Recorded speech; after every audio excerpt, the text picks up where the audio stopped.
Hi అండి. మీకు ఈ వీడియో నచ్చినట్లయితే వీడియోని లైక్ చేసి ఛానల్‌ని సబ్స్క్రైబ్ చేయండి. దాత్రి, కేదార్ ఇద్దరు గార్డెన్‌లో మొక్కల దగ్గర కట్ చేస్తూ వర్క్ చేస్తూ ఉంటారు. అప్పుడే నిషి ఒక పెద్ద బ్యాగ్ పట్టుకొని స్కూటీలో పెట్టుకొని డ్రైవింగ్ చేసుకుంటూ వెళ్తూ ఉంటుంది. కేదార్ అటు చూడు, నిషి చూడు అంత పెద్ద బ్యాగ్‌ని స్కూటీలో పెట్టుకొని ఎక్కడికో వెళ్తోంది అని దాత్రి చూపిస్తూ ఉంటే, అవును దాత్రి, అసలు ఆ బ్యాగులో ఏముందో ఏంటో, అసలు నిషి ఎవరికీ ఏమీ చెప్పకుండా ఎక్కడికి వెళ్తోంది అని కేదార్ కూడా ప్రశ్నిస్తూ ఉంటాడు.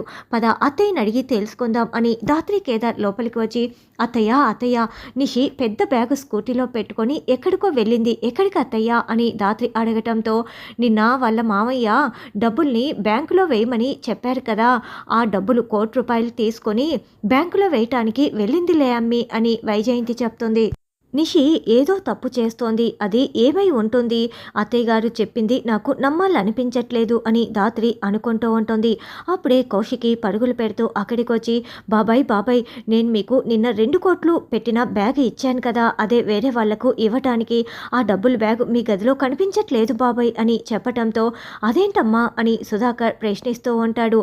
నిషి తీసుకువెళ్ళింది ఆ డబ్బుల్నే కదా అని వైజయంతి అంటుంది. అంటే నిషి బ్యాంక్ అకౌంట్లో వేయటానికి తీసుకువెళ్ళిందా అని కౌశికి అడుగుతూ ఉంటుంది. అవునని వైజయంతి చెప్తుంది. లేదు, ఖచ్చితంగా నిషి ఏదో తప్పు చేస్తోంది కేదార్, అసలు బ్యాంకులో డబ్బులు వేస్తుందంటావా అని దాత్రి కేదార్తో మెల్లగా అడుగుతూ ఉంటుంది. ఇప్పుడు నిషికి ఫోన్ చేసినప్పుడు బ్యాంకుకు వెళ్ళానని చెప్పి బ్యాంకులో వేశానని చెప్తే ఏం పర్వాలేదు దాత్రి, అలా కాకుండా అది ఇది అని చెప్పి ఏదైనా తప్పించుకోవటానికి ప్రయత్నించిందా, ఏదో తప్పు చేస్తోందని మనం డౌట్ వ్యక్తం చేయాల్సిందే అని కేదార్ అంటాడు. సరే చూద్దాం అని దాత్రి అనుకుంటూ ఉంటుంది.